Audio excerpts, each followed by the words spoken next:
e nos fazendo compreender melhor essas questões.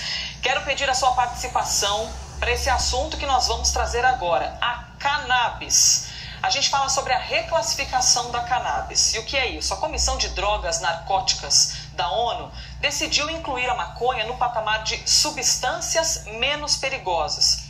Os países ainda vão precisar controlar a substância e manter as suas políticas de restrição ou proibição. Então, cada país vai lidar com esse assunto de uma maneira diferente.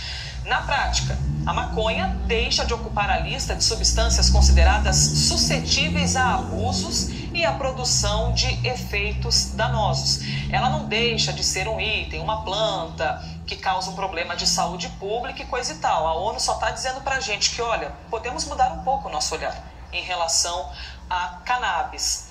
Doutora, eu te pergunto, essa decisão facilita, na prática, a reivindicação do uso da maconha para tratamentos terapêuticos, por exemplo, que não são uma novidade? A gente já sabe que existem muitas pessoas que fazem uso para isso. Sim, facilita. Isso faz a gente prestar atenção numa planta que é extremamente interessante, que a humanidade conhece há muito tempo.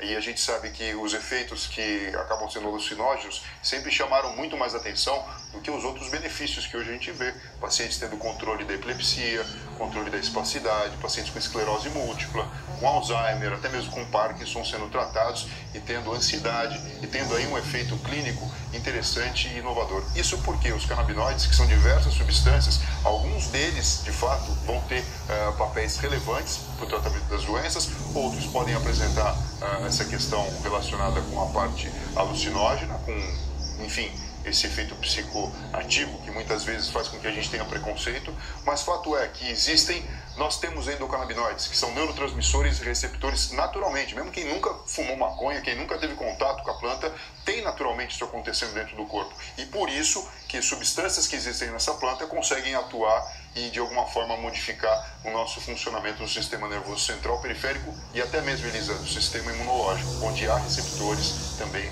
para canabinoides. Então, na verdade, a gente pode dizer que o que a gente conhece popularmente, até causando muitas vezes um problema de saúde pública, é a parte mais superficial da planta. Ela é muito mais profunda e pode trazer muito mais benefícios nesses usos terapêuticos, correto? Exato. E quando a gente tem uma classificação que tira, na verdade, todo esse peso dela e todo esse estigma, isso facilita para a ciência para justamente andar, progredir e, inclusive, para a população como um todo, de todo mundo e seus governos, fazerem adaptações com um olhar menos preconceituoso e mais eficiente para um potencial benefício. Perguntas que estão chegando aqui pela hashtag Correspondente Médico. Faça a sua também.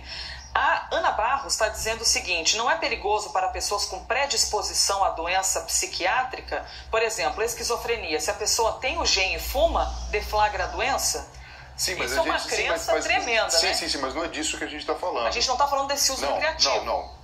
Tudo que mexe com o cérebro de uma forma a mudar a percepção, a consciência, sim, se a pessoa tem uma tendência genética a ter um desequilíbrio, ela certamente tem aí uma porta de entrada, mas não é disso que a gente está falando.